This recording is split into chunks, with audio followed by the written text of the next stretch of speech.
ഇത് കുമരകം പക്ഷിസങ്കേതത്തിൻ്റെ പ്രവേശന കവാടം മുളകൾ കൊണ്ട് ഭംഗിയായി അലങ്കരിച്ചിരിക്കുന്നു. നമസ്കാരം സുഹൃത്തുക്കളെ, പ്രയാണത്തിൻ്റെ പുതിയ വീഡിയോയിലേക്ക് എല്ലാ പ്രിയപ്പെട്ടവർക്കും സ്വാഗതം. അകത്തോട്ട് പോകുന്തോറും എന്താണ് എങ്ങനെയാണ് എന്ന ജിജ്ഞാസ കൂടുന്നു. സർവത്ര മുള കൊണ്ടുള്ള നിർമ്മാണങ്ങൾ, പൂർത്തിയാകാത്ത നിർമ്മാണങ്ങൾ, എങ്കിലും അന്തരീക്ഷം മനോഹരം. വെയിലിനെ പ്രതിരോധിക്കാനോ ചൂടുകാറ്റിനെ പ്രതിരോധിക്കാനോ. നേരെ കേരള ടൂറിസം വികസന കോർപ്പറേഷൻ്റെ ഓഫീസിലേക്ക്, ടിക്കറ്റ് കൗണ്ടറിലേക്ക് നേരെ പ്രവേശിക്കാൻ ആകില്ല. വളഞ്ഞ വഴികളിലൂടെ ഞാൻ ടിക്കറ്റ് കൗണ്ടറിലേക്ക്. നമ്മുടെ രാജ്യത്തെ പല ടൂറിസ്റ്റ് കേന്ദ്രങ്ങളും ക്ഷേത്രങ്ങളും സന്ദർശിക്കുമ്പോൾ എനിക്കുണ്ടാകാറുള്ള സംശയം, ഇന്ത്യക്കാർക്കും വിദേശികൾക്കും പ്രത്യേക ചാർജാണ് പ്രവേശനത്തിന് ഈടാക്കുന്നത്. ഇന്ത്യക്കാർ സാമ്പത്തിക സ്ഥിതി കുറഞ്ഞവരും വിദേശികൾ ഉയർന്ന സാമ്പത്തിക സ്ഥിതി ഉള്ളവരും ആണോ എന്ന് സംശയം. ഇവിടെ ഇന്ത്യൻസിന് 100 രൂപയും വിദേശിയാണെങ്കിൽ 250 രൂപയുമാണ് പ്രവേശന ചാർജ്. ബോർഡിൽ മാത്രം ഒതുങ്ങുന്ന ഒരു ഇൻ്റർപ്രിട്ടേഷൻ സെൻറ്റർ. കാഠിന്യമുള്ള വെയിലിൽ പക്ഷിസങ്കേതത്തിലേക്ക് മനോഹരമായ ടാർ റോഡിലൂടെ ഏകദേശം 1 കിലോമീറ്റർ ദൂരം നടക്കണം പക്ഷിസങ്കേതത്തിലേക്ക് പ്രവേശിക്കാൻ എന്നാണ് അറിഞ്ഞത്. ആദ്യമായി നടക്കുന്നത് കൊണ്ടാണോ എന്നറിയില്ല, ദൂരെ കൂടുതൽ തോന്നുന്നു. സന്ദർശകർക്കുള്ള പ്രത്യേക സുരക്ഷാ നിർദ്ദേശങ്ങൾ പ്രദർശിപ്പിച്ചിരിക്കുന്നു. ഇവിടെ നിന്നുമാണ് വേമ്പനാട്ട് കായൽ തീരത്തുള്ള പക്ഷിസങ്കേതത്തിലേക്കുള്ള പ്രവേശനം. ടിക്കറ്റ് കൗണ്ടറിൽ നിന്നും പ്രത്യേകം പറഞ്ഞു, ഈ സമയത്ത് പക്ഷികളെ കാണാൻ സാധിച്ചാൽ ഭാഗ്യമെന്ന്. സെക്യൂരിറ്റി ഗാർഡും അതുതന്നെ പറഞ്ഞു. ധാരാളം റബ്ബർ മരങ്ങൾ, കോൺക്രീറ്റ് ബ്രിക്കുകൾ ഉപയോഗിച്ച് നിർമ്മിച്ച മനോഹരമായ നടപ്പാത. ചതുപ്പ് നിലമാണോ അതോ കായലോരം ആയതിനാൽ വെള്ളക്കെട്ടായതാണോ? കരയും ജലനിരപ്പും തമ്മിൽ ഒരടിയിൽ താഴെ വ്യത്യാസം. നിറയെ കണ്ടൽ മരങ്ങൾ. എവിടെ നോക്കിയാലും വെള്ളം ഒഴുകുന്ന ചെറിയ ചാലുകൾ ഇടയിൽ കാണാം. അതിൻ്റെ വശങ്ങളിൽ ധാരാളം കണ്ടൽ ചെടികൾ വളർന്നിരിക്കുന്നു. KTDC അവരുടെ വെബ്സൈറ്റിൽ പറയുന്നത് നമ്മുടെ രാജ്യത്തെ ഏറ്റവും പ്രസിദ്ധമായ പക്ഷി നിരീക്ഷണ മേഖലയാണ് കുമരകം പക്ഷിസങ്കേതമെന്ന്. രാജ്യത്തെ അപൂർവം ദേശാടന പക്ഷികളുടെ കേന്ദ്രം. ഹിമാലയത്തിൽ നിന്നും സൈബീരിയയിൽ നിന്നുമുള്ള ധാരാളം പക്ഷികളെ ഇവിടെ കാണാൻ സാധിക്കുമെന്ന് അറിയുന്നു. സന്ദർശനത്തിന് ഏറ്റവും ഉചിതമായ സമയം ജൂൺ മുതൽ ഓഗസ്റ്റ് വരെയാണ്. 91 പരം പ്രാദേശിക പക്ഷികളെയും 50 പരം ദേശാടന പക്ഷികളെയും ഇവിടെ കാണുന്നതായി പറയപ്പെടുന്നു. നവംബർ മുതൽ ഫെബ്രുവരി വരെയുള്ള മാസങ്ങളിലാണ് വേമ്പനാട്ട് കായലിലൂടെ ബോട്ടിൽ പക്ഷി നിരീക്ഷണത്തിനുള്ള സൗകര്യമുള്ളത്. അതിനുള്ള ബോട്ടുകൾ ഇവിടെ വാടകയ്ക്ക് ലഭിക്കുന്നതാണ്. ഒരു ദിവസം ശരാശരി 200-ലധികം സന്ദർശകർ വരുന്നതായാണ് കണക്ക്. കോട്ടയം നഗരത്തിൽ നിന്നും വെറും 14 കിലോമീറ്റർ മാത്രം ദൂരം. എങ്കിലും ഇതിനുള്ളിൽ പ്രവേശിച്ചാൽ ഏതോ വനാന്തര ഭാഗത്തുള്ള പിക്നിക് സ്പോട്ട് എന്ന തോന്നലുണ്ടാകും.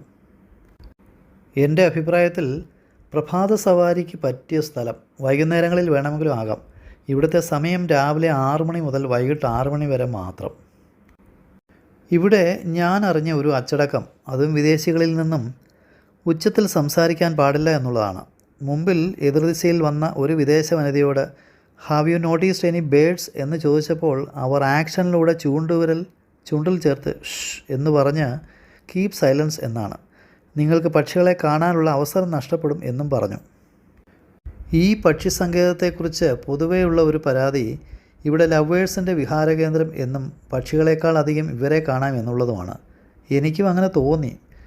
ഞാനും ധാരാളം ജോഡികളെ ഇവിടെ കണ്ടു. അതെല്ലാം വ്യക്തി സ്വാതന്ത്ര്യം എന്നതിനപ്പുറത്തേക്ക് നമ്മൾ കാണേണ്ട കാര്യമില്ല.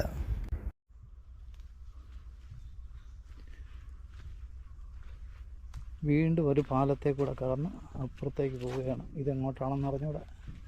എവിടെങ്കിലും കുറച്ച് പക്ഷികളെ കാണാൻ സാധിച്ചിരുന്നെങ്കിൽ എന്നൊരാഗ്രഹം എനിക്കുണ്ട്, ആത്മാർത്ഥമായിട്ട്.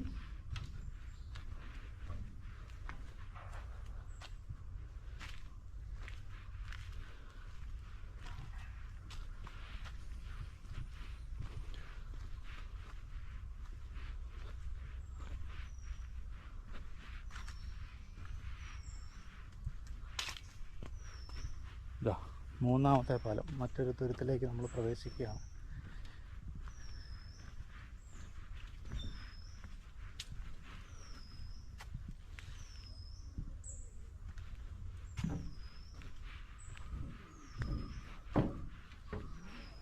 വർഷങ്ങൾക്ക് മുമ്പ് ഇവിടെയായിരുന്നു സന്ദർശകർക്ക് പ്രവേശന പാസ് നൽകിയിരുന്നത്. ഈ ചെറിയ തോടിൻ്റെ അങ്ങേക്കര ജനവാസ മേഖലയാണ്. അവിടെയുള്ളവരുടെ ഉപജീവന മാർഗമാണ് പക്ഷിസങ്കേതത്തിലൂടെ വരുന്നവർക്ക് കരിക്ക് വിൽപ്പനയും ചെറിയ വള്ളങ്ങളിൽ കായൽ സവാരിയും. സന്ദർശകർക്കുള്ള പ്രത്യേക അറിയിപ്പ്, കായലിലും നദിയിലും ഇറങ്ങുന്നത് അപകടകരം, പ്രത്യേകിച്ച് അപരിചിതമായ സ്ഥലത്ത്. KTDC നാടൻ വള്ളങ്ങളിൽ ഇവിടങ്ങളിൽ നിന്നും സവാരി നടത്തുന്നില്ല. ഇങ്ങനെ ഒരു ബോർഡിൻ്റെ ആവശ്യകത എന്തെന്നാൽ മുമ്പ് എപ്പോഴോ സ്വകാര്യ വള്ളങ്ങൾ ഇവിടെ നിന്നും പക്ഷിസങ്കേതം ചുറ്റിക്കാണിക്കാൻ ബോട്ട് സർവീസ് നടത്തിയിരിക്കാം. കൂടാതെ KTDC ഇവിടെ നിന്നും നവംബർ മുതൽ ഫെബ്രുവരി വരെയുള്ള കാലഘട്ടങ്ങളിൽ വേമ്പനാട്ട് കായലിലൂടെ പക്ഷി നിരീക്ഷണത്തിന് വേണ്ടി മാത്രം സന്ദർശകർക്കായി ബോട്ട് സർവീസ് നടത്തുന്നുമുണ്ട്.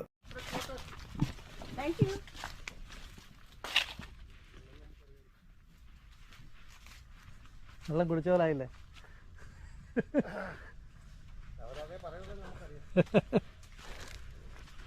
കരിക്ക് വിൽക്കുന്ന ആളിനോടാണ് വിദേശ വനിത താങ്ക് യു പറഞ്ഞത്. വെറുതെ അല്ല, അദ്ദേഹം കരിക്ക് ഓഫർ ചെയ്തതിനാണ്.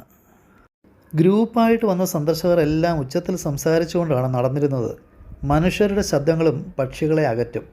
ക്യാമറയ്ക്ക് മുഖം തരാതെ നടക്കുന്ന ഈ സെക്യൂരിറ്റി ചേട്ടനോട് സംസാരിച്ചപ്പോൾ ഇനിയും കുറച്ചു ദൂരം നടക്കുമ്പോൾ ഒരു വാച്ച് ടവർ കാണാം, അതിൽ കയറിയാൽ ചിലപ്പോൾ പക്ഷികളെ കാണാൻ ഭാഗ്യമുണ്ടാകും എന്നാണ് മറുപടി കിട്ടിയത്. സാധാരണ പക്ഷി സങ്കേതങ്ങളിൽ പോയാൽ എന്തെങ്കിലുമൊക്കെ പക്ഷികളെ കാണാൻ സാധിക്കും. ഇവിടെ ഇതുവരെ അങ്ങനെയൊന്ന് കാണാൻ കഴിഞ്ഞില്ല, ഒരു കാക്കയെ പോലും. ഒരുപക്ഷെ ഞാൻ വന്ന സമയത്തിൻ്റേതാകാം. ഞാൻ ടിക്കറ്റ് എടുക്കുമ്പോൾ 11:40 ആയിരുന്നു. കാലാവസ്ഥ ഒരു പ്രധാന ഘടകമാണ്.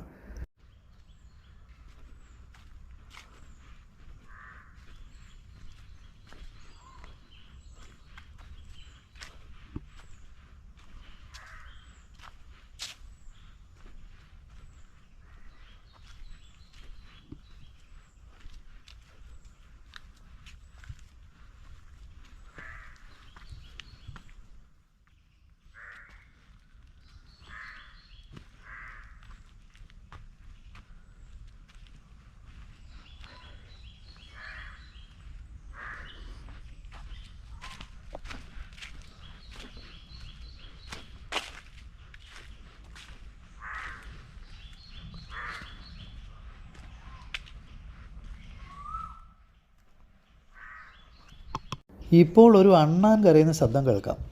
സുഹൃത്തുക്കളെ, യഥാർത്ഥത്തിൽ ഞാൻ ആകെ മൂഡ് ഓഫിലാണ്.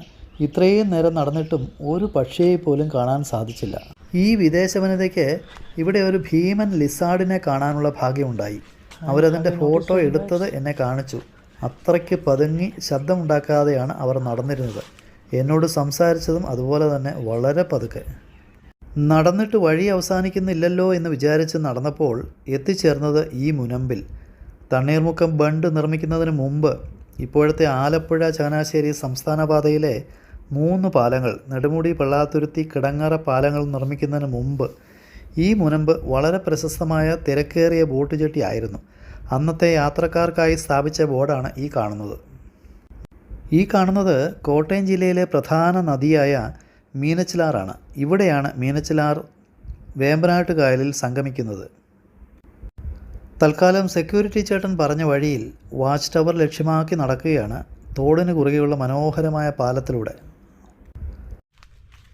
ഇത്രയും നേരം നടന്നു വന്ന വഴിയുടെ പാരലായിട്ടുള്ള വഴിയാണിത്.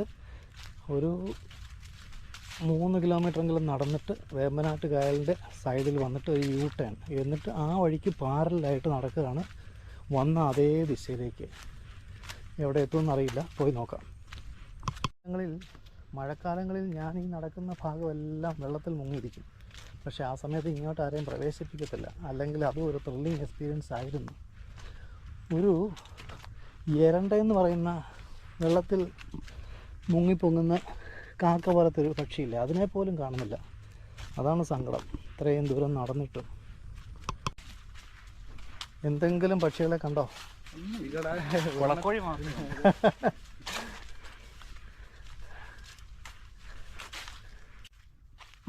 ഇതാണോ അവർ പറഞ്ഞ വാച്ച് ടവർ?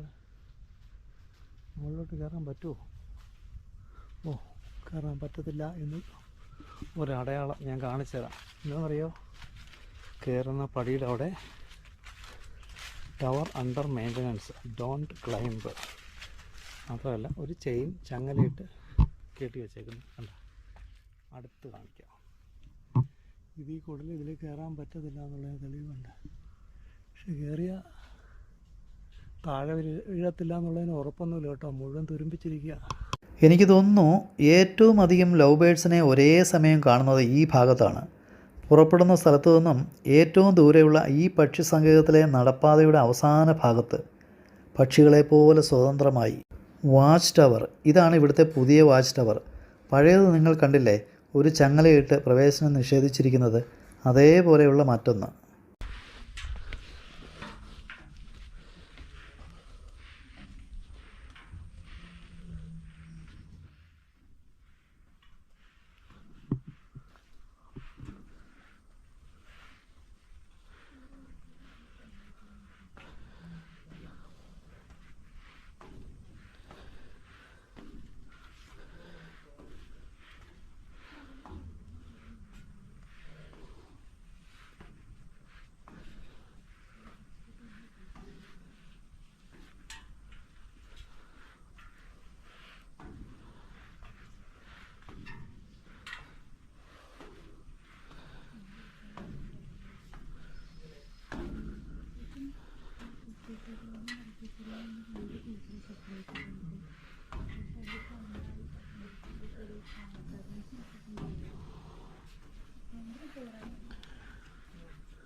കിതച്ച് ഞാൻ മുകളിൽ കയറി. എനിക്ക് കാണാൻ കഴിഞ്ഞത് കുറേ മരക്കൂട്ടങ്ങളുടെ മുകൾ ഭാഗം മാത്രം.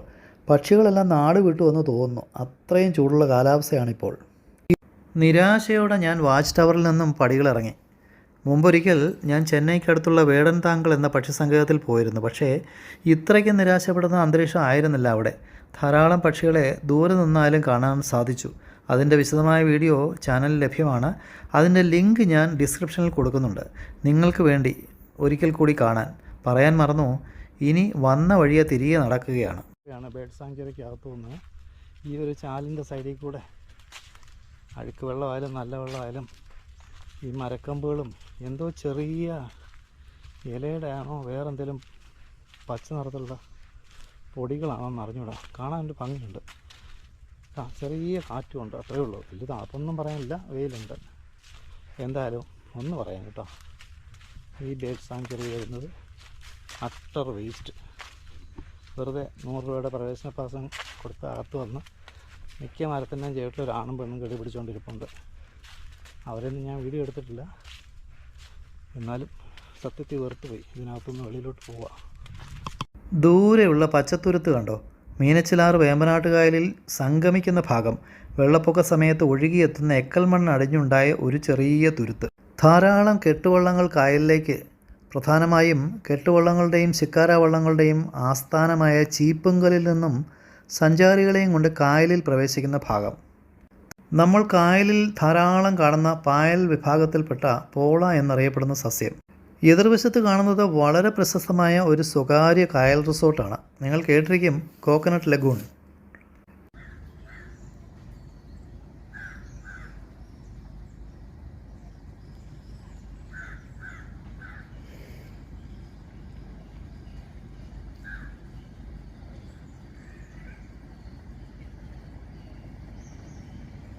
ഒരു ഇടത്തരം ഹൗസ് ബോട്ട് വരുന്നത് കണ്ടോ?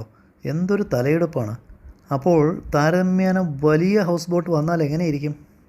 മഴക്കാലങ്ങളിൽ വെള്ളപ്പൊക്ക സമയത്ത് വെള്ളത്തിനടിയിലാകുന്ന സ്ഥലങ്ങൾ. അങ്ങോട്ടും ഇങ്ങോട്ടുമായി പക്ഷി സങ്കേതത്തിലൂടെ ഏകദേശം 5.5 കിലോമീറ്റർ ദൂരം നടന്നു. ആഗ്രഹിച്ച പോലെ പക്ഷികളെ ഒന്നും കാണാൻ സാധിച്ചില്ല. വളരെ വർഷങ്ങൾക്ക് ശേഷം ചൂടുള്ള അന്തരീക്ഷത്തിലൂടെ ഒന്ന് നടന്നു. ഇപ്പോൾ സമയം 1:19. സെക്യൂരിറ്റി ടിക്കറ്റ് പരിശോധിച്ച പ്രവേശന കവാടത്തിൽ തിരികെ എത്തി.